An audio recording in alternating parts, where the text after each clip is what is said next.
Di tengah keseharian kota Tasikmalaya, Jawa Barat, ada satu sosok yang telah mengabdikan dirinya untuk merawat ratusan orang dengan gangguan jiwa (ODGJ) yang terlantar di jalanan. Dadang Heriadi, seorang mantan karyawan BUMN berusia 60 tahun, mengabdikan dirinya lebih dari satu dekade, memberikan harapan kepada mereka yang terabaikan. Kang Dadang, biasa ia dipanggil, secara rutin melaksanakan patroli berkeliling kota untuk mencari ODGJ terlantar. Tak jarang patroli ini sampai ke wilayah Garut dan Kabupaten Bandung, Jawa Barat. Saat menemukan ODGJ di jalanan, Kang Dadang sudah mengetahui ODGJ tersebut apakah terlantar atau memiliki keluarga di sekitar kota Tasikmalaya. Pengalaman menolong orang dengan gangguan jiwa di jalanan membuat Kang Dadang memiliki insting kuat dari mana ODGJ berasal. Kang Dadang hanya fokus mengevakuasi ODGJ yang benar-benar terlantar dan tidak diketahui alamat atau keluarganya. Patroli kita menyisir di kota Tasik aja dulu ya Bang, supaya kota Tasik ini bersih atau aman lah dari sobat-sobat jiwa yang masih berkeliaran di jalan. Tapi orang Tasik sendiri yang saya tahu keluarganya, saya tahu alamatnya, paling saya mendatangi keluarganya. Udah terdata sama saya, ada 27 orang Tasik sendiri, saya tahu alamatnya, tahu keluarganya, paling saya mensosialisasikan sama mereka. Kalau seumpamanya mereka tidak mampu atau di bawah kemiskinan, paling saya menyarankan, yuk kita bawa ke dinas sosial untuk membuat persyaratannya untuk nanti bisa masuk ke rumah sakit jiwa. Paling itu saya mensosialisasi. Emang seharusnya yang mensosialisasikan itu orang-orang kesehatan dan orang-orang dinsos. Kita kan selalu bertanya, kalau umpamanya seperti tadi lah contohnya yang baru-baru ini Dewi, saya nanyakan ke masyarakat sekitar, nih kenal nggak nih orang mana gitu. Saya selalu nanya dulu ke masyarakat sekitar, nggak kenal Pak, itu orang mana, nggak tahu siapa. Ya kadang-kadang dia udah datang ke yayasan baru dia ngomong, atau kita disebar di medsos baru ketahuan.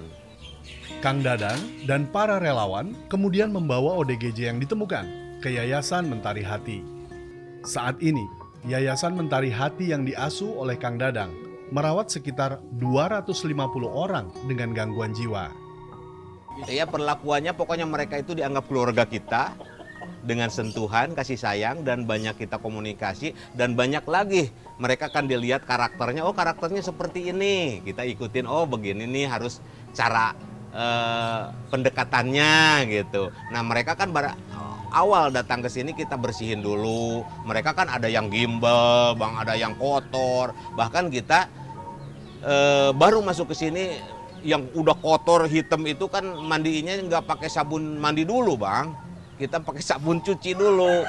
Soalnya nggak dapet kalau langsung pakai sabun mandi itu nggak dapet. Kita bersihin dulu pakai itu, nanti baru sabun mandi. Terus rambut yang gimbal baru kita potong dulu, bersihin. Ya kayak saya dibotakin kayak gini Bang, supaya gampang untuk ngebersihinnya. Ya seperti itulah kalau baru datang mereka. Cuman mereka waktu pertama datang ke sini mereka dianggap keluarga kita aja. Perawatan orang dengan gangguan jiwa yang dilakukan oleh Kang Dadang berbeda dengan panti rehabilitasi pada umumnya. Di sini tidak ada pemberian obat atau ritual khusus. Yang ada adalah perhatian, kasih sayang, dan kemanusiaan. Kalau medis kita nggak ada, Bang. Di sini secara otodidak aja kita banyak eksperimen, coba dengan seperti terapi musik, terapi dibawa ke kebun untuk bisa bercocok tanam, untuk bisa ngurusin ikan di kolam, cara-cara untuk bercocok tanam apa aja di sana. Makanya kita sekarang punya kebun, ada singkong, ada ubi jalar, ada talas, ada semua di sana tanaman ditanam di sana. Mereka diajak untuk seperti itu, dan bahkan kalau kita punya rejeki, kita ajak mereka refreshing ke laut, seperti ke Galunggung daerah sini. Paling yang deket kita ke Situ Gede untuk naik perahu. Ya refreshing lah kayak gitu. Mereka dengan senang hati. Itu Jadi kita di sini banyak eksperimen dengan coba-coba seperti apa aja gitu, Pak. Kisah Kang Dadang dan upayanya menolong orang dengan gangguan jiwa bermula 16 tahun lalu. Ketika itu Dadang Heriadi pertama kali melihat seseorang dengan gangguan jiwa yang mengais makanan dari tempat sampah di jalanan kota Tasikmalaya. Keprihatinannya tumbuh menjadi tekad untuk merawat ODGJ yang terlantar. Dan akhirnya, ia memutuskan untuk menampung para ODGJ di rumahnya. Pernah melihat saudara kita makan di tempat sampah, sementara saya makan di tempat yang bersih, di kantin. Dari situlah saya dilihat, pas yang dilihat itu makanan yang sisa-sisa nasi, sisa daging dan ikan, campur yang hidup. Yang kayak beras belatung, mohon maaf ya, belatung.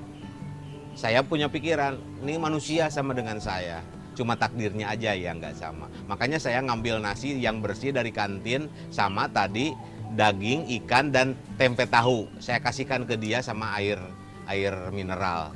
Itu, saya dari situ kepikiran terus Bang, ke orang itu. Gimana saya seandainya nanti ngurusin orang-orang yang seperti itu gitu. Saya mau bilang ke istri, apakah istri setuju enggak gitu. Tapi alhamdulillah pas pulang saya izin sama istri begini-begini cerita tentang yang kemarin dilihat. Ternyata istri benar-benar ngedukung gitu Bang. Emang awalnya tumben punya misi yang kayak gitu, yang bagus, mau ini peduli sama orang seperti ini. Ya nggak tahu saya juga gitu kan bilang sama istri. Tapi seandainya nanti si papa ngurus orang-orang seperti ini gimana mami? Setuju nggak kayak gitu? Ya alhamdulillahnya lama-lama dia ya saya ikut suami, apalagi ini jalan kebaikan. Itulah. Bagi orang dengan gangguan jiwa yang menunjukkan progres positif, Dadang memberikan kesempatan untuk beraktivitas produktif sebagai bentuk kebebasan dan pengembalian jati diri. Yang ada sekarang 250 lebih Bang. Sekarang. Cuman yang udah mulai pulang, yang ini udah banyak Bang. Udah banyak yang sehat, bahkan sekarang udah kerja yang di pabrik tapes, di pabrik bata, bahkan yang udah punya usaha sendiri. Bahkan saya sering nengok ke rumahnya di daerah Garut, udah punya perusahaan sendiri, punya pegawai 18 orang pekerja gitu. Makanya saya bangga gitu kalau ngelihatnya seperti itu gitu Bang. Yang tadinya mereka itu ODGJ gitu Bang. Dalam merawat orang dengan gangguan jiwa, tidak sedikit biaya yang dibutuhkan. Kang Dadang berusaha secara mandiri meski tanpa ada bantuan dari pemerintah. Selanjutnya, banyak uluran tangan donatur dan dermawan yang urun serta memberikan bantuan. Berat juga kalau diuangkan Bang. Cuman kita tetap yakin adanya Allah, pasti Allah mengirim siapapun yang punya tangan-tangan baik untuk membantu sobat-sobat jiwa di sini. Ya alhamdulillah sekarang juga saya selalu berterima kasih kepada donatur-donatur yang telah membantu sobat-sobat jiwa yang ada di Yayasan Mentari Hati. Mereka mudah-mudahan mereka dikasih kesehatan, panjang umur, dan semoga rezekinya juga banyak melimpah. Selalu seperti itu. Kalau saya tidak dibantu mereka dari donatur-donatur dari luar, saya nggak mampu Bang. Berat bener. Ya makan sehari sekian, coba ininya, apanya gitu. Berat Bang, berat. Tapi alhamdulillah dengan kita keyakinan sama Yang Maha Kuasa, yakin adanya Yang Maha Kuasa, alhamdulillah banyak tangan-tangan baik yang membantu sobat-sobat jiwa di sini. Apalagi sekarang udah sering dipublikasikan, sering sosialisasi di media sosial, dimanapun atau media cetak. Alhamdulillah banyak tangan-tangan baik yang membantu kami di sini. Yayasan Mentari Hati tidak menerima ODGJ yang dititipkan oleh keluarganya. Mereka mengkhususkan hanya merawat ODGJ terlantar yang berkeliaran di kota Tasikmalaya. Ada banyak, bukan ada, banyak dari keluarga datang ke sini mau menitipkan, mau untuk merawat keluarganya. Saya tolak Bang.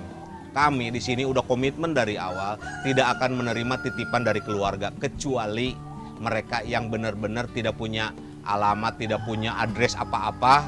Pokoknya orang terlantar. Makanya saya di sini, kami semuanya di Yayasan Mentari Hati menerima dari dinas sosial manapun, dari Bandung, kota Bandung, Kabupaten Bandung, Kuningan, Cirebon, Pangandaran, Ciamis. Banyaklah Bang dari dinas-dinas ngirim ke sini. Kriterianya yang penting mereka itu benar-benar terlantar, tidak ada. Pokoknya tidak diketahui orang mana dan siapa keluarganya. Itu Bang. Walaupun sempat mendapat masalah dan tantangan, Kang Dadang tetap teguh pada semangatnya merawat orang dengan gangguan jiwa yang terlantar. Masalahnya dari mulai dukungan masyarakat, dukungan keluarga juga, yang keluarga bukan istri tapi yang lain, orang tua, siapa. Bahkan kita yang lebih ininya dari masyarakat awal dulu kan. Kita waktu itu mengambil pertama itu 5 orang, dibawa ke rumah tetangga-tetangga yang risih gitu. Ya namanya ODGJ mungkin stigmanya atau pandangannya ini begini, takutnya begini gitu. Ternyata saya banyak sosialisasi. Sosialisasinya dengan, ada orang tetangga nih lagi ngebangun gitu. Kita bantu ngangkutin bataknya, pasirnya, apanya. Dari situ ya kita kan ngajak si saudara-saudara kita ini gitu. Kalau bahasa sekarang jadi sobat-sobat jiwa gitu. Untuk ikut bekerja, membantu yang lagi ngebangun rumah. Terus ada acara jumsih, bersih-bersih, selokan, apa kita ikut dengan masyarakat. Dari situlah alhamdulillah ada dukungan dari masyarakat dengan sosialisasi pendekatan seperti itu, Bang. Dalam merawat ODGJ di Yayasan Mentari Hati, Kang Dadang dibantu oleh 17 orang relawan. 7 orang di antara para relawan mantan orang dengan gangguan jiwa yang dulunya mendapatkan perawatan di Yayasan Mentari Hati. Relawan yang ada sekarang ada 10 orang semuanya. Termasuk saya, termasuk sekarang istri saya ada 10 orang semuanya. Emang seharusnya ngurus 200 sekian orang, seharusnya ada 20 orang petugas, tapi habis gimana? Relawan sulit banget mencari relawan, Bang. Soalnya banyak relawan yang datang dari Solo, Jogja, dari Karawang, dari Tangerang datang ke sini. Tapi sehari keduanya udah pulang, Bang. Nggak tahan, Bang. Di sini kan namanya ODGJ, BAB di mana aja, ditempel-tempel di dinding. Siap nggak untuk ngebersihinnya? Terus sekarang perempuan dari sekian ratus orang, 15 atau 10 orang lagi haid semalam tidak terpantau, darah, bekas darah di mana-mana, siap nggak untuk ngebersihinnya itu? Itulah Bang, makanya saya selalu bercerita sama mereka, selalu ngomong sama mereka, kamu berangkat dari rumah, datang ke Yayasan Mentari Hati untuk jadi relawan, penuhi dulu rasa ikhlas. Kalau nggak penuh rasa ikhlas nggak bakalan kuat di sini. Meski memiliki tugas dan fungsi yang berat dalam mengurus ODGJ, namun para relawan tidak mendapatkan gaji tetap. Jadi pertamanya tuh saya praktek di yayasan ini dari kampus saya selama 2 minggu. Selama 2 minggu udah selesai praktek di sini, saya lanjut. Entah kenapa ada ketertarikan buat jadi relawan di sini kayak gitu, Bang. Kalau kendala sih tentunya banyak sekali ya, soalnya kan kalau misalkan ngurus ODGJ itu beda sama ngurus, kalau dibandingin sama ngurus anak kecil itu lebih repot dibanding anak kecil gitu. Banyak sih misalkan susah diatur awalnya gitu kan, terus dari jijik, bau gitu kan, itu memang jadi kendala untuk di awal. Kalau di sini tentunya enggak sih, soalnya kan di sini relawan, jadi kita mah ada rezekinya alhamdulillah, enggak juga enggak apa-apa gitu. Kenapa mau nggak digaji kan itu? Ya itulah keikhlasan. Kalau pagi itu apa namanya? Cuci-cuci dulu baju sendiri, terus langsung ke dapur. Terus apa lagi setelah ke dapur? Ya itu apa? Siram-siram WC-WC yang perempuan gitu. Terus apa lagi? Sama di luarnya. Halaman ini kan banyak ayam kan di sini ya. Ayam, ya. Nah itu aja. Bagaimana rasa hati? Rasa hati. Senang atau bagaimana? Ya mungkin ini kuasa Allah ya, namanya juga Jamal ya. Jadi gimana ya? Ya biasa aja gitu. Apapun juga biasa aja. Oke. Rasanya bahagia. Kenapa bahagia? senang banyak orang-orang ya, rame. Banyak temennya Iya. gitu. Ah, Mas Agus tuh apa aktivitasnya sehari-hari biasanya? Sehari-hari sapu-sapu, Ah, cuci piring ya, piring sama juga. ya, Terus apa lagi? sama pergi ke ladang. Kang Dadang berharap bisa memberikan yang terbaik dalam merawat orang dengan gangguan jiwa yang ada di Yayasan Mentari Hati. Karena menolong orang dengan gangguan jiwa bukan sekedar memberi bantuan, tapi mengembalikan martabat mereka sebagai manusia. Nomor satu, takdir dari Allah Subhanahu wa Ta'ala, dan keduanya panggilan hati, panggilan jiwa untuk peduli kepada ODGJ yang terlantar.